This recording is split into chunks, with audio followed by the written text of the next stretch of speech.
ഞാൻ നിങ്ങളുടെ മുന്നിൽ വന്നിരിക്കുന്നത് ഞങ്ങളുടെ ഒരു ഷോപ്പ് തുടങ്ങിയിട്ടുണ്ട്. അത് കമ്പ്യൂട്ടർ സെയിൽസ് ആൻഡ് സർവീസ് ആണ് മെയിൻ ആയിട്ട് നമ്മൾ ചെയ്യുന്നത്. സർവീസിന് ഒരു കമ്പ്യൂട്ടർ എന്നത് അഫോർഡബിൾ പ്രൈസിൽ നമുക്ക് ചെയ്ത് കൊടുക്കാൻ പറ്റും. അപ്പൊ അതിന്റെ ഒരു പ്രോമോ ആയിട്ടാണ് ഇന്നത്തെ ഒരു വീഡിയോ എടുത്തിരിക്കുന്നത്. ഞങ്ങളുടെ ഒരു പഴയ ഒരു ലാപ്ടോപ്പ് ഉണ്ട് ഡെല്ലിന്റെ. അതിന്റെ ഓരോ പാർട്സും ലാപ്ടോപ്പ് അഴിച്ച് ഡിഅസംബിൾ ചെയ്തിട്ട് ഇത് ഞങ്ങളുടെ ഒരു ബോർഡിൽ പിടിപ്പിച്ച് സെപ്പറേറ്റ് ഓരോ പാർട്സ് ആയിട്ട് കാണിക്കുന്ന ഒരു വീഡിയോ ആണ് ഞങ്ങൾക്ക് അങ്ങോട്ടേക്ക്. ഇത് എന്റെ ഒരു ഡെൽ ലാപ്ടോപ്പ് ഉണ്ടായിരുന്നു പഴയത്. അതിന്റെ ലാപ്ടോപ്പിന്റെ അകത്തുള്ള കാര്യങ്ങളെ കുറിച്ച് ഒന്ന് ജസ്റ്റ് ഒന്ന് അറിയാം.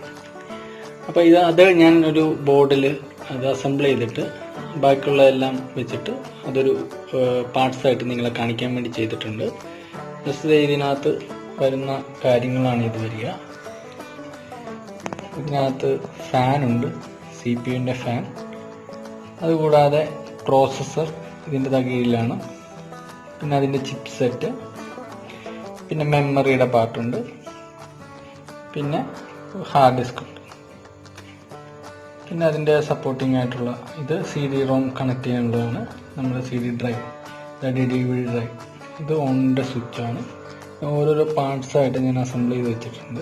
ഇത് കണക്ട് ചെയ്തിട്ട് ഡിസ്പ്ലേക്ക് വെച്ചിരിക്കുന്നതാണ്. അത് നമുക്ക് ഓണാക്കി നോക്കാം.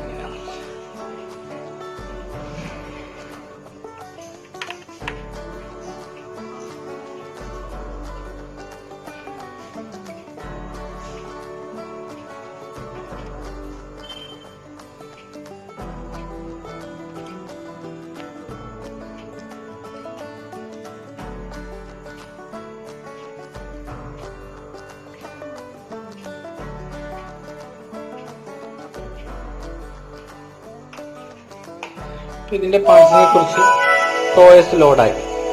ആദ്യം സംഭവിക്കുന്നത് എന്താണെന്ന് വെച്ചാൽ നമ്മൾ സ്വിച്ച് ഓൺ ചെയ്യുമ്പോൾ ആദ്യം ഫാൻ വർക്ക് ചെയ്യും, പിന്നെ പ്രോസസ്സർ അത് ഓണാകും, പിന്നെ ബയോസ് സ്റ്റാർട്ട് ചെയ്യും. ബയോസ് വെച്ചിട്ടാണ് നമ്മുടെ മദർ ബോർഡിലുള്ള ചിപ്പ് സെറ്റിലുള്ള ബയോസ് സ്റ്റാർട്ട് ചെയ്യും.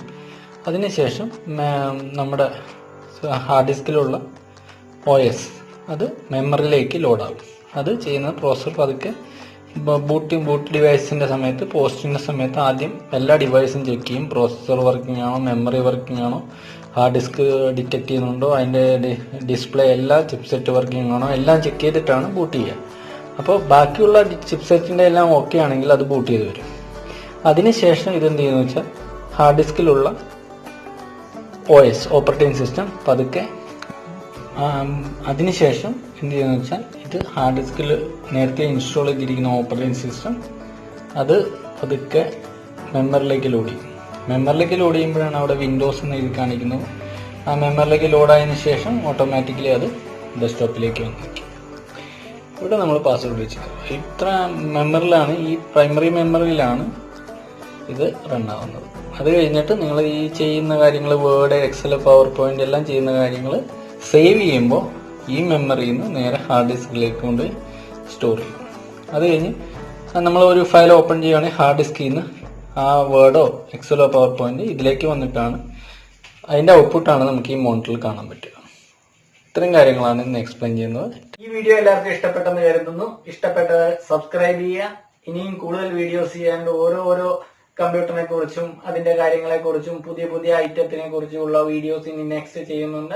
അപ്പൊ ഞങ്ങളുടെ വെബ്സൈറ്റിന്റെ അഡ്രസ്സ് ഞങ്ങൾ ഈ വീഡിയോയുടെ ഡിസ്ക്രിപ്ഷനകത്ത് ഇട്ടിട്ടുണ്ട്. നിങ്ങൾക്ക് എന്തെങ്കിലും സർവീസ് റിക്വസ്റ്റോ പഴയ PCയോ നിങ്ങളുടെ വീട്ടിൽ വർക്ക് ചെയ്യാതിരിക്കുന്ന PCയോ ഉണ്ടെങ്കിൽ അത് നന്നാക്കി അതിന് വേണ്ട പാർട്സ് മാത്രം മേടിച്ച് നിങ്ങൾക്ക് കണ്ടിന്യൂ ചെയ്യാം. അതിനാണ് റിക്വസ്റ്റ് ഫോർ സർവീസ് എന്നൊരു ഓപ്ഷൻ ഞങ്ങളുടെ വെബ്സൈറ്റ് ഉണ്ട്. കൂടാതെ നിങ്ങൾക്ക് വേറെ എന്തെങ്കിലും എക്സ്റ്റേണൽ എൻക്വയറിയോ അല്ലെങ്കിൽ കമ്പ്യൂട്ടർ എൻക്വയറിയോ ഉണ്ടെങ്കിൽ റിക്വസ്റ്റ് ഫോർ കോൺഫിഗറേഷൻ എന്നൊരു ഓപ്ഷൻ ഉണ്ട്. അപ്പോൾ താങ്ക് യു.